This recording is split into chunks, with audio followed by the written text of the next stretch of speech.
இப்போ வரைக்கும் அந்த பட்ஜெட் அறிவிப்புகளை நீங்கள் எப்படி பார்க்குறீங்க சார்? இதோட ப்ளஸ்ஸை பற்றி பேசுகிறதுக்கு எனக்கு தெரிஞ்சு பெருசாக எதுவும் இருக்குதா தெரியல. அதை இந்த அரசை ஆதரிப்பவர்கள், பொதுவாகவே இந்த அரசுக்கு ஜால்ரா தட்டுபவர்கள் பேசி கொண்டு போகலாம். முக்கியமான வாக்குறுதிகளை இவங்க நிறைவேற்ற தவறிவிட்டார்கள் என்பது இன்றைய பட்ஜெட்டில் நிரூபணமாகிவிட்டது. ஏன்னா இனிமேல் உங்களுக்கு பட்ஜெட் கிடையாது, அடுத்த ஆண்டு வெறும் இடைக்கால பட்ஜெட்டு தான். இப்போ ஸ்டாலின் கேட்டால் என்ன சொல்லுவாங்க, நாங்கள் 500 வாக்குறுதிகளை 499 நிறைவேற்றிட்டோம்னாரு. கல்விக்கும் மருத்துவத்துக்கும் தவிர மற்ற கொடுக்கறது எல்லாமே இலவசன்றது தேவையற்ற இலவசம். இதுதான் உச்சநீதிமன்றம் பலமுறை சுட்டி காமிச்சிருக்கு. இதில் உரிமை தொகைன்னு வேறு இதுக்கு பேர். 1 கோடி பெண்களுக்கு 1000 ரூபாய் கொடுக்குறாங்கல்ல, இந்த 1 கோடி பெண்களை வச்சு ஓட்டை வாங்கி ஜெயிச்சலான்னு பார்க்குறாங்க. அந்த டேட்டா மட்டும் கையில் இருந்தால் போதும், ஜெயிச்சலான்னு பார்க்குறாங்க. எடப்பாடி கேட்டது ரொம்ப நியாயமான கேள்விங்க. கல்வி கடன் ரத்துன்ற அந்த வாக்குறுதி என்ன ஆச்சு? இந்த 1000 கோடி ரூபாய் மாதம் பெண்களுக்கு, 1 கோடி பெண்களுக்கு 1000 ரூபாய்னா 1000 கோடி, வருஷத்துக்கு 12,000 கோடி. கல்வி கடன் ரத்து எவ்வளோ வந்துட போகுது? அரசு கலைக்கல்லூரியில் படிக்கக்கூடிய 2 லட்சம் மாணவர்களுக்கு வித்தின் 2 இயர்ஸ்க்குள்ளே நாங்கள் இலவச மடிக்கணினி வழங்குவோம் அப்படின்னு சொல்லி அறிவிப்பை வெளியிட்டிருக்காங்க. இது எப்படி பார்க்குறீங்க சார்? இதுக்கு எதிர்க்கட்சி தலைவர் என்ன சொல்கிறாருன்னா, இது சாத்தியமே இல்லை, 2 வருஷத்தில் இவங்க ஃபஸ்ட்டு டெண்டர் விடணும், நிறைய ப்ராசஸ் இருக்குது, அது எப்படி உங்களால் கொடுக்க முடியும்? மீண்டும் ஒரு முறை மக்களை ஏமாற்ற திமுக அரசு தன்னை தயார்படுத்தி கொண்டிருக்கிறது. என்ன இருக்குது இந்த பட்ஜெட்டில்? இன்றைக்கி 1000 இடத்துல இது டெலிகாஸ்ட் என்ன இருக்குது இந்த பட்ஜெட்டில்? இந்த உலகத்திலே முதல் பட்ஜெட்டா?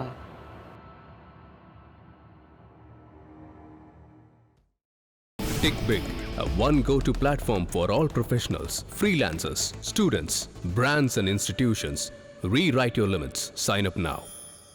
சார் வணக்கம் சார். வணக்கம் சார். 2025-26 ஆண்டுக்கான தமிழ்நாடு பட்ஜெட்டை நிதியமைச்சர் தங்கம் தென்னரசு அவர்கள் அறிவிச்சுட்டே இருக்காரு. இன்னும் முழுமையாக முடிவடையல. பல அறிவிப்புகள் தொடர்ந்து வந்துட்டே தான் இருக்கு. இப்போ வரைக்கும் அந்த பட்ஜெட் அறிவிப்புகளை நீங்கள் எப்படி பார்க்குறீங்க சார்? இப்போ தான் தகவல்கள் வந்து கொண்டிருக்கிறேன். நம்ம பேசிகிட்டு இருக்க 12 மணி அளவில் நிதியமைச்சர் பட்ஜெட் படிச்சிருக்காரு. கடைசி பட்ஜெட் இதுதான், இந்த அரசாங்கத்தோட கடைசி பட்ஜெட். ஏன்னா அடுத்த ஆண்டு ஓட் ஆன் அக்கௌண்ட் தேர்தல் என்பதால் இடைக்கால பட்ஜெட் தான் இவங்களால் போட முடியும்.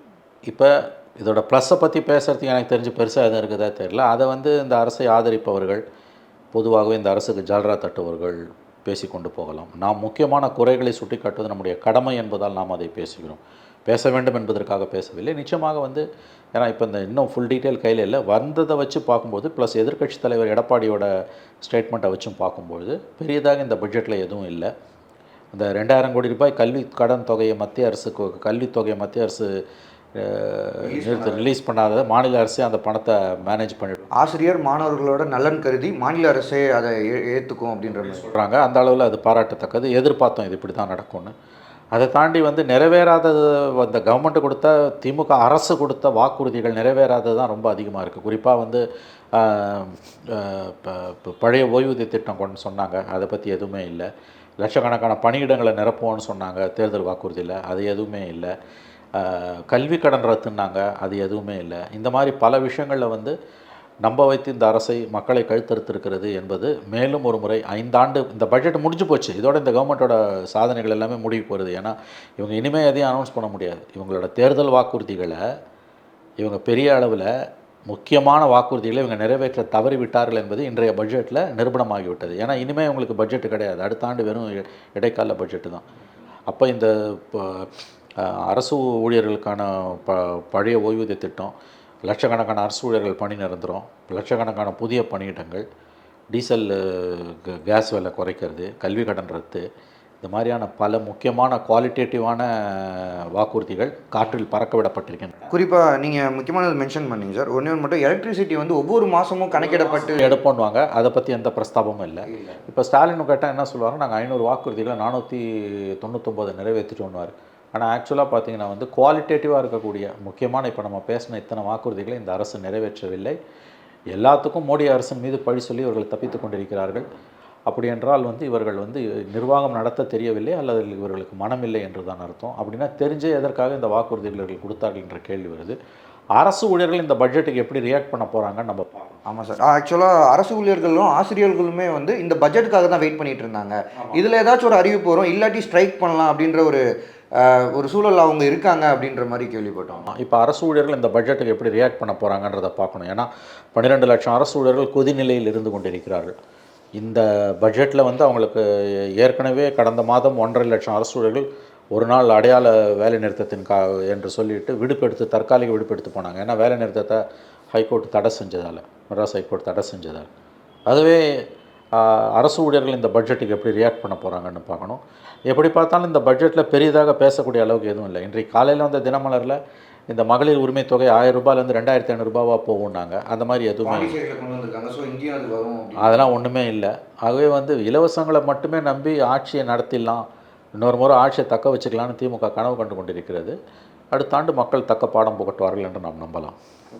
சார், தொடர்ச்சியாக ஏன் அரசு ஊழியர்களும் ஆசிரியர்களுக்கான தேவைகளை பூர்த்தி செய்ய முடியாத ஒரு சூழல் ஏன் நிலவிட்டே இருக்குது தொடர்ச்சியாக? ஏன்னா போக்குவரத்து ஊழியர்கள் ஸ்ட்ரைக் பண்ணும்போதே ஜாக்டோஜி அமைப்பினரும் ஸ்ட்ரைக் பண்ணுறதா இருந்தாங்க. இப்போ ரீசெண்டாக கூட கோர்ட் ஸ்டே கொடுத்துருக்காங்க, எந்த மாதிரியான போராட்டங்களும் நடத்தக்கூடாது அப்படின்ற ஒரு காரணத்துக்காக பொறுமையாக இருக்காங்க. தெரிஞ்சுமே இந்த பட்ஜெட்டில் ஏன் அவங்க புறக்கணிக்க விட்டுருக்காங்க? பணம் இல்லை, கஜானா காலி, திவால். இலவசங்களுக்கு அள்ளி விட்டாச்சு, மத்திய அரசு கொடுக்க வேண்டிய பணத்தை கொடுக்கல. மத்திய அரசு மிகப்பெரிய அளவில் வஞ்சிக்கிறது தமிழகத்தை என்பது மறுக்க முடியாத உண்மை. ஆனால் இவர்கள் அளவில் இவர்கள் மிகப்பெரிய தவறுகளை செய்து கொண்டிருக்கிறார்கள், நிர்வாக திறமை இல்லாமல் இருக்கிறார்கள், தேவையில்லாமல் வாக்குறுதிகளை அள்ளி வழங்கி கொண்டிருக்கிறார்கள். இலவசங்கள் என்ற பெயரால் கஜானா காலியாகி கொண்டிருக்கிறது என்பது உண்மை. ரூ. 1000 தேவையில்லாத திட்டம். அரசு ஊழியர்கள், போக்குவரத்து கழக ஊழியர்கள், ஓய்வு பெற்றவர்களுக்கு 10 ஆண்டுகளாக ஓய்வூதிய பலன்கள் இல்லாமல் இருந்து இப்போ அது கொஞ்சம் கொஞ்சமாக குறைஞ்சு இப்போ 2 ஆண்டுகளுக்கு முன்பு வரையில் ஓய்வு பெற்றவர்களுக்கு எந்த விதமான பணிக்கொடையும் இல்லாமல் அவங்க வீட்டுக்கு அனுப்பி வைக்கப்படுறாங்க. இந்த நிலைமை அரசு ஊழியர்களுக்கு விரைவில் வரப்போகுது. ஸோ அதே மாதிரி நீ பார்த்தீங்கன்னா இப்போ கிட்டத்தட்ட 8000 சொச்சம் கௌரவ விரிவுரையாளர்கள், அதெல்லாம் யூஜிசி ஸ்கேல் படி சம்பளம்னா லட்சக்கணக்கில் வரும். ஃபிக்ஸடாக 50,000 மாதம் கொடுங்கன்னு யூஜிசி உத்தரவு போட்டு ஹைகோர்ட்டும் உத்தரவு போட்ட பிறகு இல்லாமல் ரூ. 20,000 சம்பளத்தில் கௌரவ விரிவுரையாளர்களை இந்த அரசு வச்சுருக்குது. எம்எஸ்சி ஃபிசிக்ஸ் பிஹெச்டி முடிச்சுட்டு ரூ. 20,000 சம்பளத்தில் வேலை செய்கிறார் ஒரு பேராசிரியர், ஒரு உதவி ஆசிரியர், உதவி விரிவுரையாளர் அரசு பாலிடெக்னிக்கில். அங்கே துப்புரவு பணியாளரோட சம்பளமே 25,000. சம்பளத்தை விட எம்எஸ்சி ஃபிசிக்ஸ் பிஹெச்டி முடித்தவருக்கு சம்பளம் குறைவு. இந்த லட்சணத்தில் இருக்குது தமிழக உயர்கல்வித்துறை. அவங்களுக்கெல்லாம் கொடுக்கறதுக்கு பணம் இல்லை. பெண்களுக்கு ரூ. 1000 அள்ளி விடுறீங்க நீங்கள். இந்த திட்டம் இலவசமாக, இதற்கு பேர் வேறு உரிமை தொகை. கல்விக்கும் மருத்துவத்துக்கும் தவிர மற்ற கொடுக்கறது எல்லாமே இலவசன்றது தேவையற்ற இலவசம். இதுதான் உச்சநீதிமன்றம் பலமுறை சுட்டி காமிச்சிருக்கு. இதில் உரிமை தொகைன்னு வேறு இதுக்கு பேர். 1 கோடி பெண்களுக்கு ரூ. 1000 கொடுக்குறாங்கல்ல, அந்த 1 கோடி பெண்களை வச்சு ஓட்டை வாங்கி ஜெயிச்சலான்னு பார்க்குறாங்க. அந்த டேட்டா மட்டும் கையில் இருந்தால் போதும், ஜெயிச்சலான்னு பார்க்குறாங்க. இப்போ அதுக்கும் ஃபண்ட்ஸ் அலோகேட் பண்ணி புதிதாக உரிமை தொகை வேணுன்றவங்களும் விண்ணப்பிக்கலாம். அல்வா கொடுக்குறது அது என்ன பண்ணுவாங்க, புதுசாக விண்ணப்பிக்கிறவங்களுக்கு கொஞ்சம் பேர் கொடுத்துட்டு அடுத்த ஆண்டு ஒருவேளை ஜெயிச்சு வந்தாங்கன்னா அதுக்கு பிறகு 2.5 வருஷம் நிறுத்துவாங்க. ஏங்க ரூ. 1000 உரிமை தொகை எப்போங்க கொடுக்க ஆரம்பித்தாங்க? ஆட்சிக்கு 2.5 வருஷம் பொறுத்து கொடுக்க ஆரம்பித்தாங்க. அதே நேரத்தில் எல்லாருக்கும் கொடுத்தாங்களா? கொடுக்கல. சரிபாதி பெண்களுக்கு முதல்ல எல்லாருக்கும்னு சொல்லிவிட்டு அப்புறம் 50% பெண்களுக்கு தான் கொடுக்குறாங்க. 1 கோடி பெண்களுக்கு கொடுக்குறாங்க, 1 கோடி பெண்களுக்கு கொடுக்கல. 1 கோடி பெண்களுக்கு கொடுக்கலன்றது தான் நியூஸ். முதல்ல இந்த திட்டமே தேவையற்ற திட்டங்க. எதற்காக இந்த ரூ. 1000 நீ பெண்களுக்கு கொடுக்கணும்? அதுக்கு கல்வி கடன் ரத்து எவ்வளோ பெரிய வாக்குறுதி, அது எவ்வளோ மோசடியாக இன்றைக்கி நிறைவேற்றாமல் இருக்காங்க. இந்த கவர்மெண்ட்டு செய்கிற பாவங்களில் மிகப்பெரிய பாவம் கல்வி கடன் ரத்துன்ற அந்த வாக்குறுதியை நிறைவேற்றாமல் இருக்கிறது. எனக்கு தெரிஞ்சு நான் சொல்கிறேங்க, பல லட்சக்கணக்கான வாக்குகள் பாரம்பரியமாக அதிமுக வாக்குகள், பாரம்பரியமாக திமுக எதிர்ப்பு வாக்குகள் ஸ்டாலினை நம்பி 21 ஓட்டு போட்டாங்க. சரி, கருணாநிதி செத்துட்டாரு, ஜெயலலிதா செத்துட்டாங்க, ஒரு மாற்றம் வருது. கண்டிப்பாக கல்வி கடன் ரத்துன்றது ரொம்ப ஒரு கவர்ச்சிகரமான ஒரு வாக்குறுதி. ஏன்னா கருணாநிதி ஜெயலலிதா யாருமே 2016 கொடுக்கல அந்த வாக்குறுதியை, அதுக்கு முந்தின தேர்தலில் கொடுக்கல. அதனால் ஸ்டாலின் எப்படி நமக்கு இந்த வாக்குறுதியை நிறைவேற்றுவார், நம்ம குடும்பம் படித்து மேலே வரும்னு முதல் முறை பட்டதாரிகள், பொறியியல் பட்டதாரிகள் 1.5 லட்சம் 2 லட்சம் வங்கியில் கடன் வாங்கிட்டு பொறியியல் பட்டப்படிப்பு படித்தவங்க நம்பி அந்த குடும்பத்தில் இருக்க வாக்குகள் கொத்தா லட்சக்கணக்கான வாக்குகள் திமுக விழுந்தது.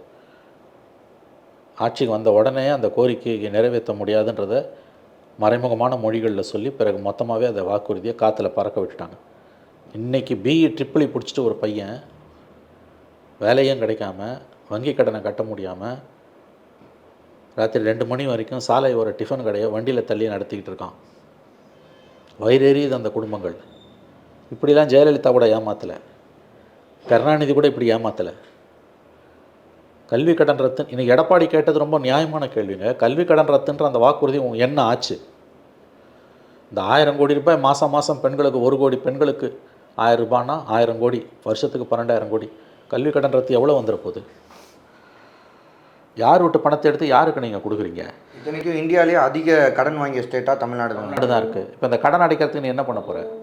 எடப்பாடி எழுப்பியிருக்க ஒவ்வொரு கேள்வியும் நியாயமானதுங்க. இந்த பட்ஜெட்டில் எதுவுமே இல்லை. இவர்கள் பட்ஜெட்டை நான் எப்படி எடை போடுவேன்னா, நம்ம எப்படி எடை போடணும், திருவாளர் பொதுஜனம் எப்படி எடை போடணும், குறைஞ்சபட்ச அறிவு உள்ளவன் எப்படி எடை போடணும்னா, 2021 திமுக கொடுத்த வாக்குறுதிகள் இருக்குல்ல, மேனிஃபெஸ்டோ, அந்த அடிப்படையில் அந்த மேனிஃபெஸ்டோவை எல்லாத்தையும் இந்த 5 பட்ஜெட், இது 5வது பட்ஜெட் நிறைவேற்றிச்சான்னு பார்க்கணும். லாஸ்ட் நிறைவேற்றாத 4 பட்ஜெட்டில் நிறைவேற்றாத லாஸ்ட் சான்ஸ், கடைசி வாய்ப்பு அந்த 5வது பட்ஜெட் இல்லை. அப்போ எவ்வளோ பெரிய மோசடியில் இந்த அரசு ஈடுபட்டிருக்கு, எவ்வளோ பெரிய துரோகத்தை இந்த அரசு மக்களுக்கு இழைச்சிருக்குன்னு நீங்கள் புரிஞ்சுக்கலாம். சார், இந்த பட்ஜெட்டில் இன்னொரு முக்கியமான விஷயம் அவங்க வந்து ஒரு அறிவிப்பை ரிலீஸ் பண்ணியிருக்காங்க.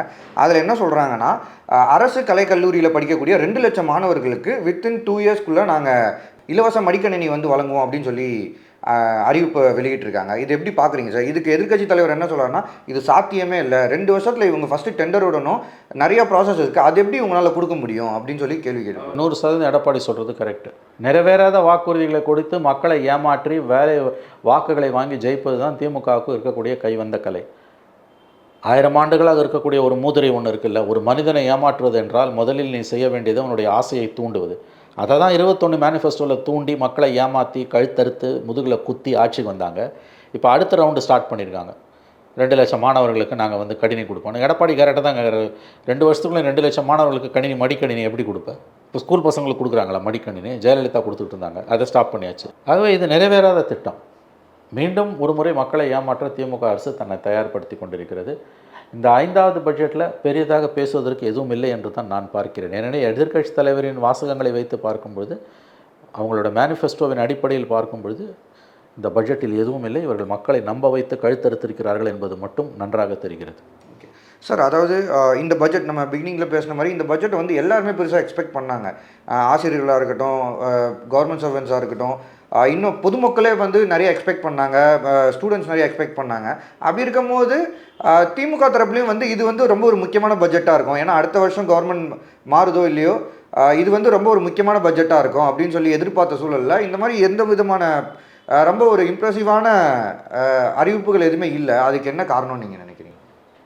இமேஜினேஷன் இல்லை, ஆள தெரியல, நிதி இல்லாதது ஒரு குறை தான், நான் மறுக்கலை.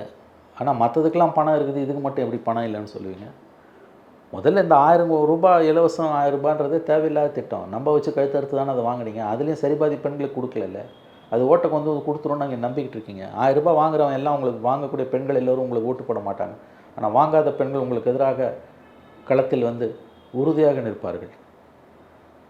இப்படிப்பட்ட வாக்குறுதிகளை, போலி வாக்குறுதிகளை கொடுத்து எத்தனை நாளைக்கு இங்கே ஏமாற்றுவாங்க? ஒரு எலெக்ஷனில் ஏமாத்துறாங்க, அடுத்த எலெக்ஷனில் ஏமாற்ற போகிறாங்களா? நீ போன மேனிஃபெஸ்டோவில் கொடுத்ததை நிறைவேற்றலைன்னா அடுத்த மேனிஃபெஸ்டோவில், அடுத்த தேர்தலில் மேனிஃபெஸ்டோ ரிலீஸ் பண்ணுறதுக்கே உங்களுக்கு தார்மீக தகுதியோ உரிமையோ அருகதையோ கிடையாது. அதுலேயும் நான் சொல்கிறேன், முத்தாய்ப்பான வாக்குறுதிகள், அதை நீங்கள் நிறைவேற்றலைன்னா அடுத்த தேர்தலில் நீங்கள் வாக்குறுதிகள் கொடுப்பதற்கும் மேனிஃபெஸ்டோ ரிலீஸ் பண்ணுறதுக்கும் உங்களுக்கு தார்மீக அருகதையே கிடையாது. அதை தான் நீ செஞ்சுக்கிட்டு இருக்க. அரசு ஊழியர்களுக்கு ஏமாத்தினது, கல்வி கடன் ரத்து, குறிப்பாக நீட்டு வந்து பெரிய லெவலில் எதிர்பார்த்தாங்க ஸ்டூடெண்ட்ஸு ப்ரிப்பேர் ஆகலாமா வேணாமான்ற ஒரு. இப்போ நீட்டை பற்றி அவனாவது பேசுகிறானா? அவன் ஒழுங்காக தயாராக தான் இருப்பான். அது மாதிரி தான் நீங்கள் மும்மொழி கொள்கை ஒன்றால் தடுக்க முடியலன்னா அமைதியாக இரு, மும்மொழி கொள்கைக்கு நாடு தயாராகட்டும் இல்லையா? மும்மொழி கொள்கையை நீட்டு மாதிரியே தான் மும்மொழி கொள்கையும் போகுது. இந்த வருஷம் நீ 2000 ரூபாய் சமாளிச்சிட்ட, வருஷம் உங்கள்கிட்ட ஏது பணம்? இப்போ நீட்டை பற்றி நீங்கள் எந்த திமுககாரனாவது பேசுகிறானா? இல்லை திமுகவோட தொங்கு சதைகள் ஏதாவது பேசுதா? திமுகவுக்கு ஜால்ரா அடித்து பழைப்பு ஓட்டுறதையே முழு நேர தொழிலாக கொண்ட ஒரு கூட்டம் தமிழ்நாட்டில் இருக்குல்ல. பத்திரிகையாளர்கள்ன்ற பேரில், அரசியல் பார்வையாளர்கள்ன்ற பேரில், கூட்டணி கட்சிகளோட செய்தி தொடர்பாளர்கள், இவங்க எல்லாரையும் நான் கேட்குறேன், இன்றைக்கி நீட்டை பற்றி யாராவது பேசுகிறானா? எந்த ஊடகமாக விவாதம் நடத்துதா? அப்போ எதுக்கு நான் மாணவர்களை நம்ப வச்சு கழுத்தறுத்தீங்க? அவன் 4 வருஷத்து மேலேயே தயாராகிருப்பான்ல. என்ன பேச்சு பேசுனீங்க? இன்றைக்கி ஏன் ஒருத்தன் கூட வாய் திறக்கல? இப்போ நான் 2 வாரத்து மேலே ஒரு பொண்ணு தற்கொலை பண்ணிச்சு நீட்டுக்கு. எவனா விவாதம் நடத்தினானா? அனிதாக்கு அவ்வளோ விவாதம் நடத்துனீங்கல்ல. அப்போ மாணவர்களாக தயாராகிருப்பான்ல. இதுதான் மும்மொழிக்கு நடக்க போகுது. இப்படியே ஒரு விதமான பயத்திலேயே மக்களை எப்பயும் வச்சுருக்கணுங்க. அங்கே எப்படி மோடி வச்சுருக்காரோ அந்த மாதிரி இங்கே ஸ்டாலின் வச்சுருக்காரு. ஒரு விதமான அச்சத்திலேயே மக்களை எப்பயும் வச்சுருக்கணும். எப்போ மத்திய அரசு எது பண்ணாலும் அதை எதிர்க்கணும். ஒரு விதமான எதிர் மனநிலையிலேயே தமிழ்நாட்டை வச்சுருக்கணும். குறிப்பாக ஒரு வித அச்சத்திலேயே மக்களை வச்சுருந்துருக்கணும். அவ்வளோதான். என்ன இருக்குது இந்த பட்ஜெட்டில்? இன்றைக்கி 1000 இடத்துல இதை டெலிகாஸ்ட் என்ன இருக்குது இந்த பட்ஜெட்டில்? இந்த உலகத்திலே முதல் பட்ஜெட்டா? இல்லை தமிழ்நாட்டில் முதல்ல பட்ஜெட்டா சுதந்திரத்துக்கு பிறகு? இந்த பிடிஆர் முதல்ல பட்ஜெட் போடும்போது அந்த விளம்பரத்தை பார்த்தீங்கன்னா, உலக வரலாறில் இதுக்கு முன்னாலேயும் பின்னாலேயும் எவனுமே பட்ஜெட் போட்டதும் இல்லை, போட போகிறதும் இல்லைன்ற மாதிரியான அவ்வளோ ஒரு பில்டப்பு. வருஷம் வந்து போகிற ஒரு சாதாரண நிகழ்வுங்க அது. ஒன்றும் தலைகீழ நீ போட்டிட போகிறது கிடையாது. மாநில அரசுகளுக்கு எந்த அதிகாரமும் கிடையாது. அதை நீ தான் சொல்கிற. எதுக்கு 1000 இடத்துல ஸ்க்ரீன் வச்சு இந்த பட்ஜெட்டை வெளியிடுறீங்க? அப்படி ஏதாவது பெரிய அறிவிப்பு இருக்கா? எத்தனை நாளைக்கு வெத்து விளம்பரத்துலேயும் மக்கள் கவனத்தை திசை திருப்பதிலையும் தேவையில்லாமல் மத்திய அரசும் மோதக்கூடிய இந்த போக்கை தொடர்ந்து கடைப்பிடிப்பதிலும் இவர்கள் நாட்களை கடத்தப் போகிறார்கள் என்று தெரியவில்லை. இது எல்லாத்தையும் வச்சுட்டு அடுத்த எலெக்ஷனில் இவங்க ஜெயிச்சலான்னு பார்க்குறாங்க. எதிர்க்கட்சிகள் பிரிஞ்சு கடந்ததுன்னா அதுவும் நடக்கும். எதிர்க்கட்சிகளுக்கு புத்தி வரணும் இப்போயாது, இல்லைன்னா அடுத்த 5 ஆண்டுகளுக்கு தமிழ்நாடு இந்த அவலத்தை மேலும் சந்திக்கும். எழுதி வைத்துக் கொள்ளுங்கள்.